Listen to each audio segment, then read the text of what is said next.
Today's story is very scary, which will thrill your heart and mind. Listen till the end. And tell me in the comments if it was justified.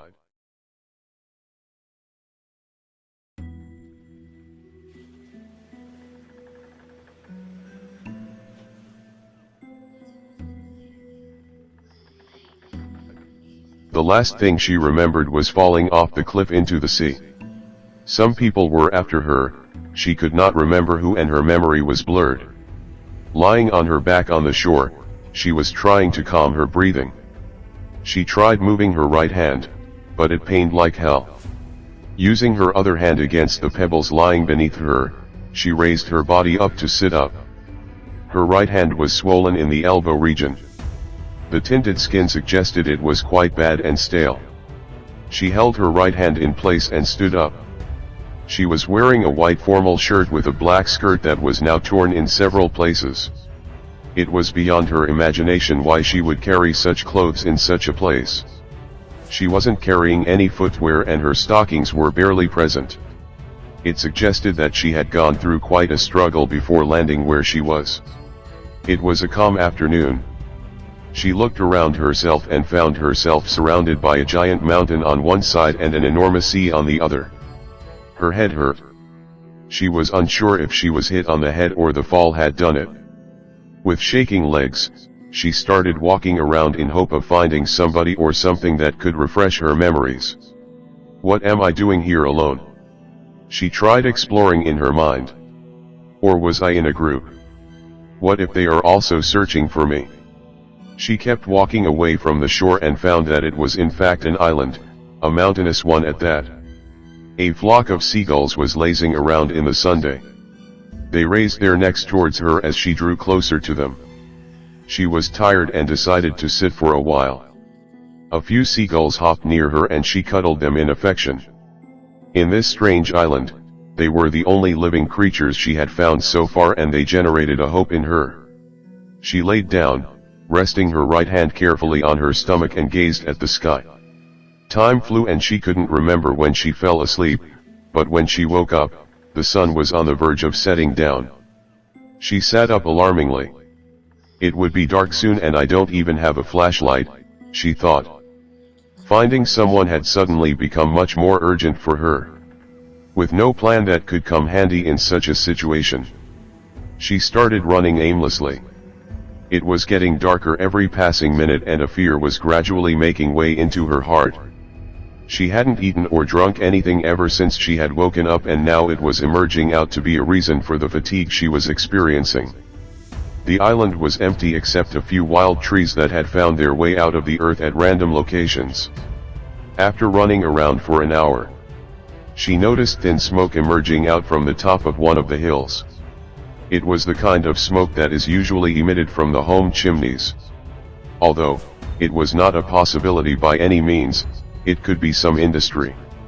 She might be a quality analyst or an inspection professional. She had no idea what it was. But it was something and she began running on the elevated path that was connected with the hill. Moonlight was the only source of light for her now and she was extremely thankful to the Lord as it was a full moon night. Her inspiration for running constantly came from a thought in her mind that included her lying on a comfy bed with one of her favorite Sidney Sheldon books in her hand. While her mind was wandering aimlessly, this was the first thing she had remembered about her. It is a good sign, she consoled herself. Suddenly, she heard a faint cry from the top of the hill, which was still an hour away. Judging by the way her feet were now dragging, she needed some water. Another strange noise grabbed her attention, only, this was coming from close enough and it was more of a growling. She stood frozen on her feet with her heart thumping loud. The growling continued for a few more seconds and then something moved, thankfully away from her. She let out a loud sigh, but her heart was panicking. For the first time, her hopes are on the verge of being shattered. Should I keep walking or should I go back, she thought aloud. But she knew that nothing awaited her except a slow hunger-induced death if she decided to go back. What awaited her on the top of the hill was her only chance. She had merely walked a few steps when she stumbled upon something and fell down. Her broken hand hit a rock lying nearby, sending her in immense pain, but that was nothing when compared with what she witnessed after falling. It was a dead body she had stumbled upon. His face was half eaten by something and his eyes were popping out in sheer fear. Blood was dripping from what was left of his face. She screamed in terror. Somehow, the face looked familiar to her. She grabbed her head that had begun flashing strands of memories. They worked together. "We are so close, Stacy. Let's grab something to eat, you have worked enough for today. We have lost it again. I can't believe, we were almost there." Although she couldn't find why, but these conversations were now floating in her mind. However, she contemplated that it wasn't safe for her to spend more time here. She got up and with her feet tangling against each other in panic, she started walking again. When she had finally reached the top, she found out that the building had been demolished and the thin smoke was rising from the burnt pieces of wood. She walked towards what remained of the building and found that it wasn't a house or even a building. It was a lab. The realization had hit her heads on and now she remembered everything.